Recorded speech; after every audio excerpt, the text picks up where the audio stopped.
youtube.com/MugenLord. Subscribe to the channel for gaming news, updates, discussion, and live streams. Signing off.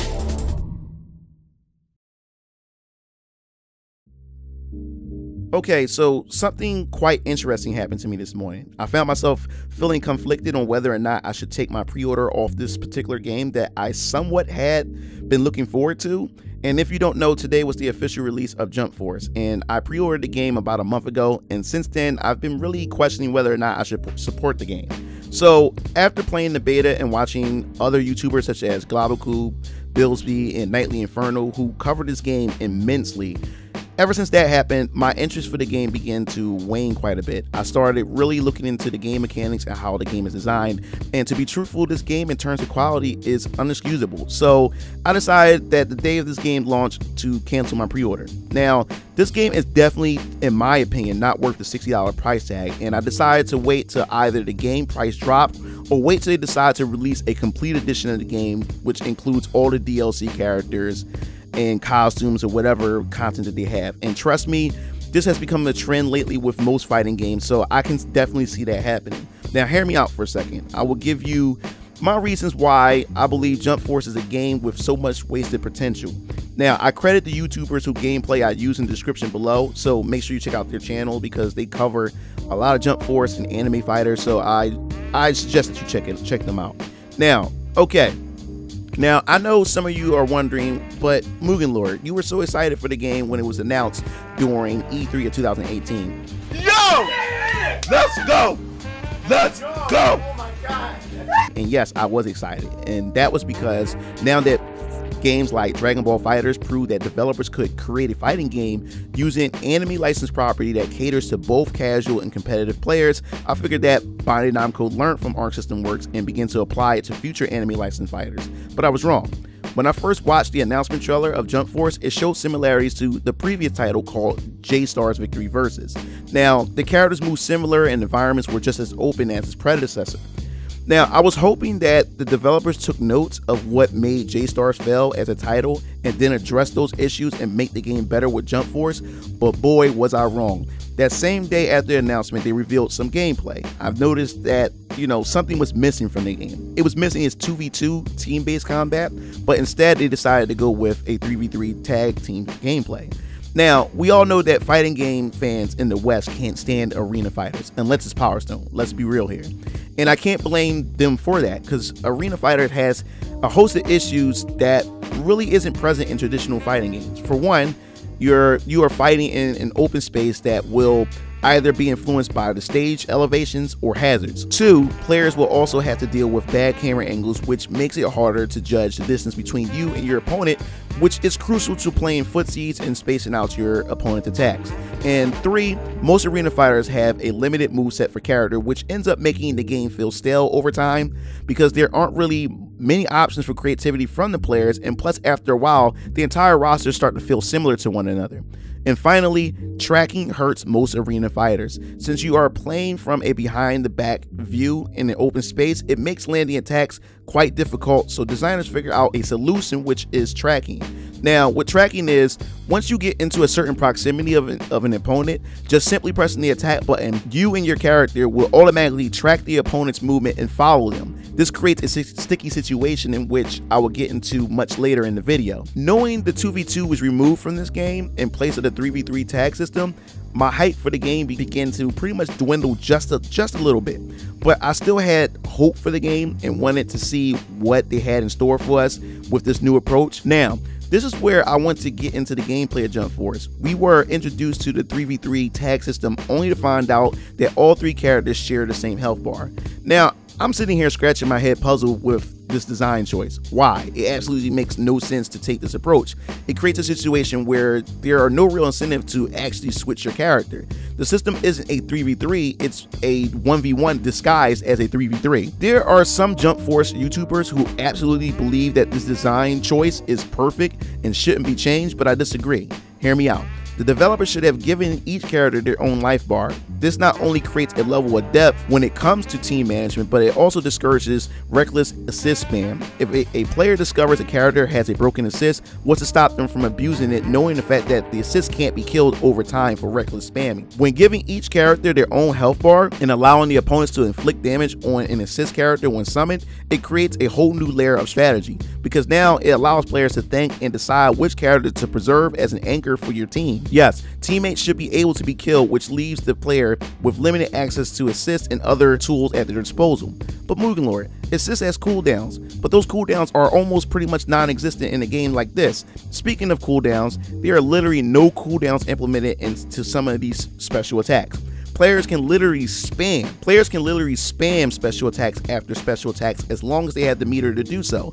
The problem with this is the game presents no risk versus reward factors, which are pretty much part of the foundation of most fighting games. There are no risks for spamming special attacks when there are literally no lag implemented into the moves. So playing smart and defensive isn't encouraged when special moves are pretty much plus on block. So players can continuously mash without any risk of being punished, and there are no rewards for playing smart and defensive. So reading your opponent's attack, there's no rewards, so why do it? So players can continuously mash their way without feeling any real risk of being punished, and there are no rewards for playing smart and defensive by reading your opponent's movements. I know most of you are probably saying, but giving each character a health meter would create timeouts and long drawn out matches. So we're going to pretend that Capcom haven't already solved this issue with Street Fighter Cross Tekken timeout issues.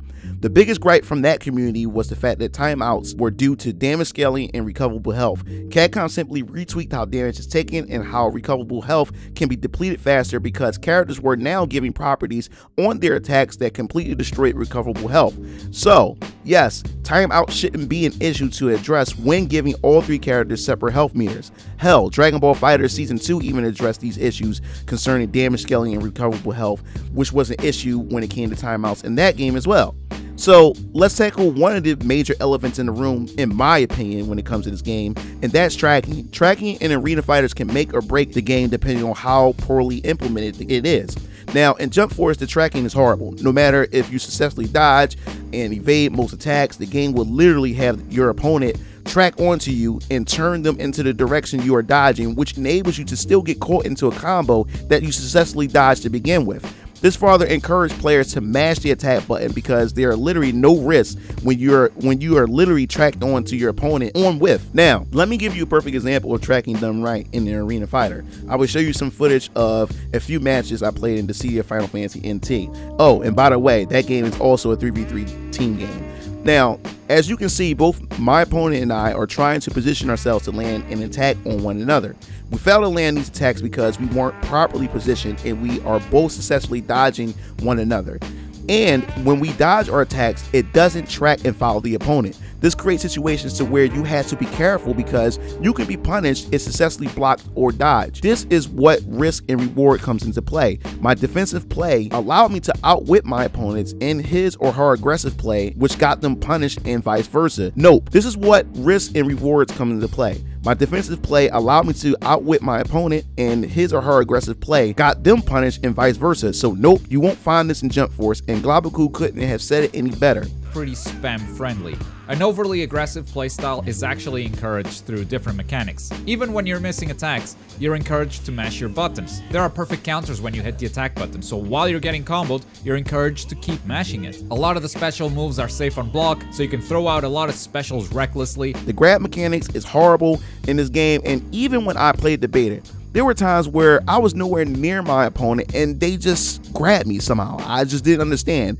It was funny but sad at the same time when Nightly Inferno had even stressed the same issue. What type of grab system is this, bro?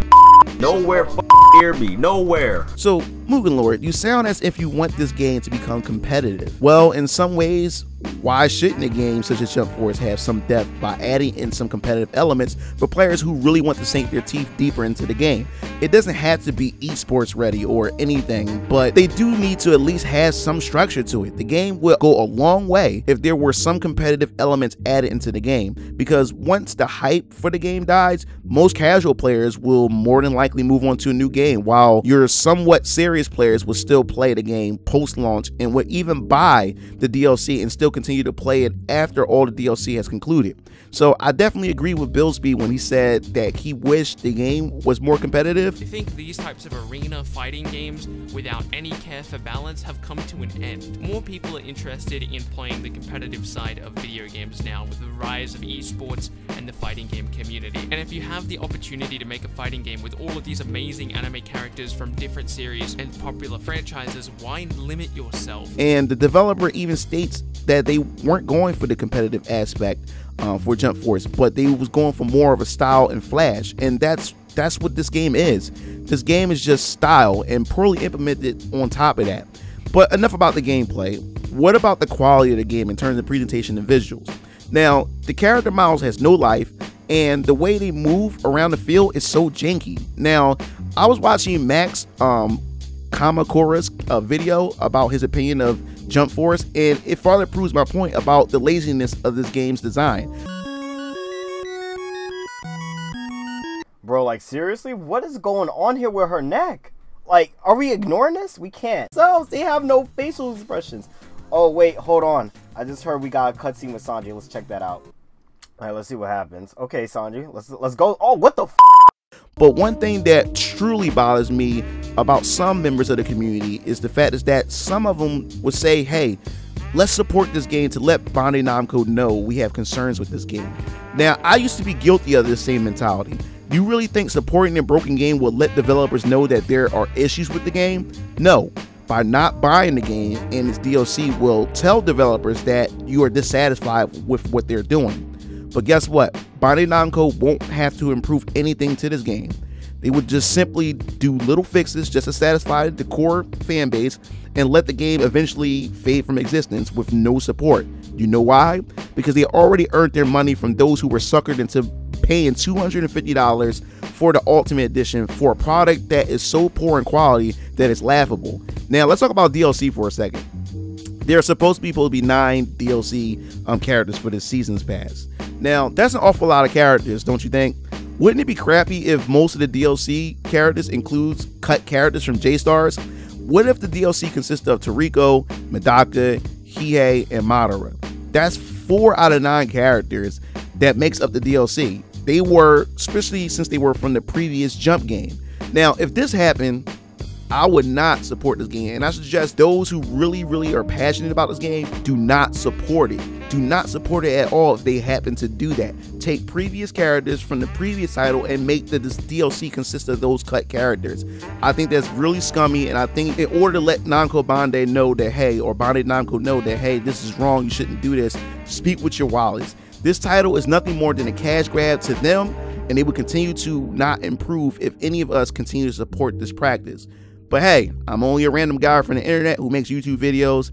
It's up to you. I'm not here to tell you not to buy the game, even though I just said what I just said, you know, but I just want to inform you so you know exactly what you're getting yourself into, especially for those who are standing and deciding and still debating whether or not they should get it. You really should look into it. Look at the reviews, look at the other YouTubers who talks about the game. And I left some of these YouTubers in link in the description. You definitely need to go check those out in order to be more informed to decide whether or not you want to buy the game. But in my personal opinion, after going through all playing the beta and after seeing players, YouTubers who had hands-on with the game for getting the Ultimate Edition, and they actually have their concerns too and had complaints about the game, I'm really not confident in buying it at all. So I just removed my pre-order. So that pretty much wrap up this rant. Just a quick plug-in. I just recently opened Blade Strangers, and I want to know what kind of content you would like for me to cover from this game in the comment section below. Also, another reminder, I will be streaming Resident Evil 2 Remake at 9 p.m. Eastern Time on Twitch, so don't forget to check me out. So what do you think about Jump Force so far? Are you satisfied with your purchase, or are you waiting for a price drop on the game? Definitely want to hear your opinion on this matter, so let's have a discussion. This is Mugen Lord signing off. See you Game Fiends later. Peace out.